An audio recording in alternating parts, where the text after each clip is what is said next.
Hey everybody, this is Lewis Speaks 2020, and today I want to talk to you all about fair weather friends. And I put friends in quotation marks because oftentimes these people pose as friends, but they're not really friends at all. What I've realized is that when you start to prioritize your own needs, and when you start to take really good care of yourself, and you start to put yourself first, a lot of so-called friends don't like that. They don't like that. They get downright angry and indignant when you begin to put yourself first. When you're no longer at their beck and call, when you're no longer there to give them attention and to shower them with all this attention that they feel that they deserve and that they feel that they're entitled to, operative word being entitled, they want to get angry. They want to say that you've changed. They want to say that you're no longer a friend to them. And then they want to block you and cancel you out their lives, and you no longer suit their needs. Or when you're no longer available to just shower them with your undivided attention. And I realize that a lot of people are like that. They only are with friends who they feel are functional, who they feel can give them something. They don't really like the person for who that person is. In this case, myself, these friends that I had, they didn't really like the person that I was.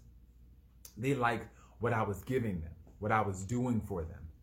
And oftentimes, this is what happens in a lot of friendships. People get so used to your hand, they forget your heart.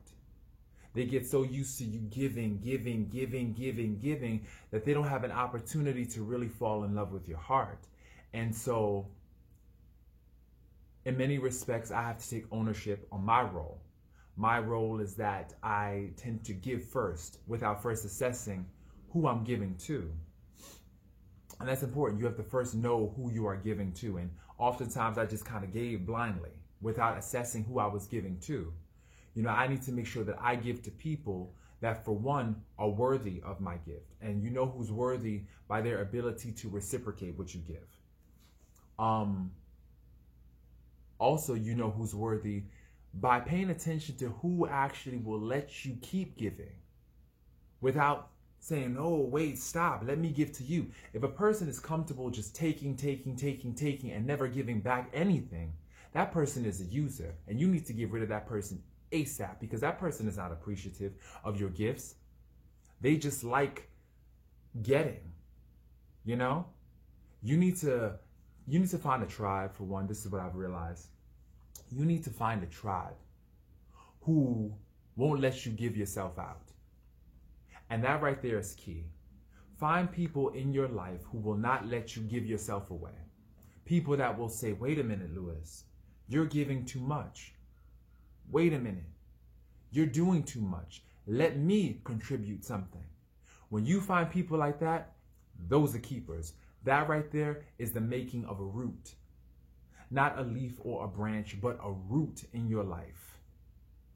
And so many people get accustomed to your willing hands, your giving hands, that they don't feel like they have to give anything back. They feel like, well, you know something, I know that he's going to give anyway, so let me just fall back, and let me fall back. Nah. And the funny thing is that once you start to realize that about yourself and you start to make changes, that's when you start to realize your relationships change. You start to realize that they don't call you as much, if at all. You start to realize that they speak negatively about you behind your back, that they no longer have time for you, you know? The energy starts to shift, you know, and that's because you've changed. You've actually decided to put yourself first. And so this is my current situation right now. I've had a couple of people in my life who have canceled me because I was no longer willing to pander to their needs and to cater and to be the background to their foreground and to be at their beck and call. I was no longer willing to do that. I started to demand that they actually step up. And the moment I demanded that, that's exactly when they faded to black. And that proves my philosophy, which is the trash always takes itself out. Your life is a self-cleaning machine, and eventually what will end up happening as you evolve and you grow is the people no longer will feel like they fit in your life, and some of them will actually just begin to fade off. And you'll see a natural fade and a natural shedding and pruning happening in your life.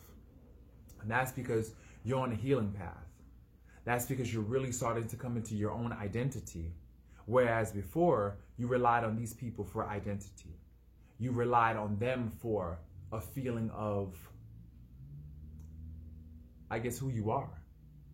You found identity in giving other people and serving other people. And now that you're coming into yourself and starting to serve yourself and starting to formulate a true identity, a real identity, one that is, and one that does not depend on another person's approval or another person's validation. When you start to form that identity, you'll see a lot of people that you once knew fade to black. It's money back guaranteed. It's tried and true. It's proven. I've seen it firsthand in my life. You know, as I form my identity and I actually love myself and love the man that I'm becoming, all the people that I once knew, they all just poof, disappeared. You know? And that's a good thing. That is a great thing. But at first, it doesn't feel like a great thing. It feels like loss. It feels like grief. It feels like abandonment. It feels hurtful and disappointing. But what I realize is that when you are on the verge of a major breakthrough in your life, oftentimes it will feel like grief. It'll feel like letting go. It'll feel like abandonment because you're giving up that old self for something new, for something better. So it's important that you stay the course and you keep going because you're on the course and on the path to your greatness. And I realize that it's so much better to have a true identity based on your self-knowledge and self-love than it is to be loved and appreciated by other people.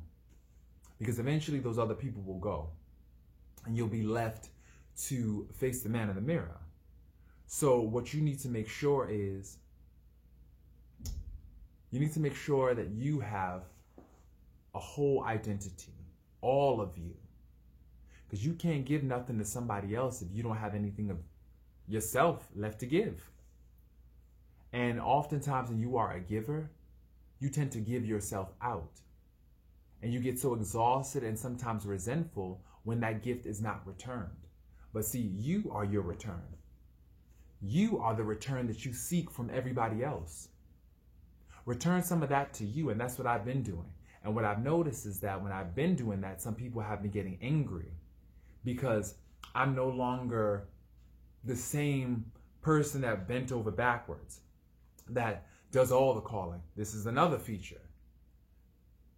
In your relationships, if you're the one that constantly is the one doing all the calling, all the chasing, the one that is responsible for maintaining the connection, if you're the only person that's doing that, cut that off.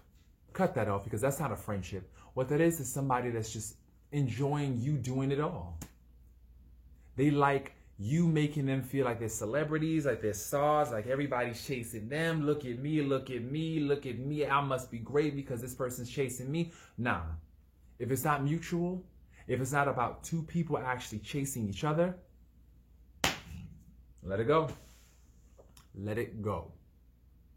And so this is what I've learned at the beginning of 2020, is that if you find yourself being liked and approved of because not who you are, but what you give, and not for who you are, but for what you give, then it's time to actually cut that connection, because that person doesn't really like you.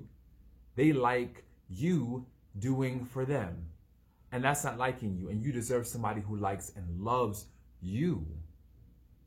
So I think it's important in the beginning to kind of withhold the giving hand. Let people fall in love with who you are. Bring you to the table. And then when you see that they actually start to like you, then you start giving out that giving hand. But in the meantime, make sure people actually see your heart. And make sure, for one, that you love you. You love spending time with you, because that's where it starts. The middle, the center, you.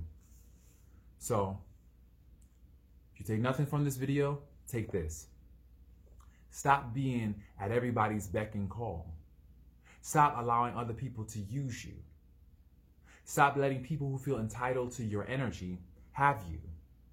Start loving yourself. Start returning the love that you give to everybody else to you.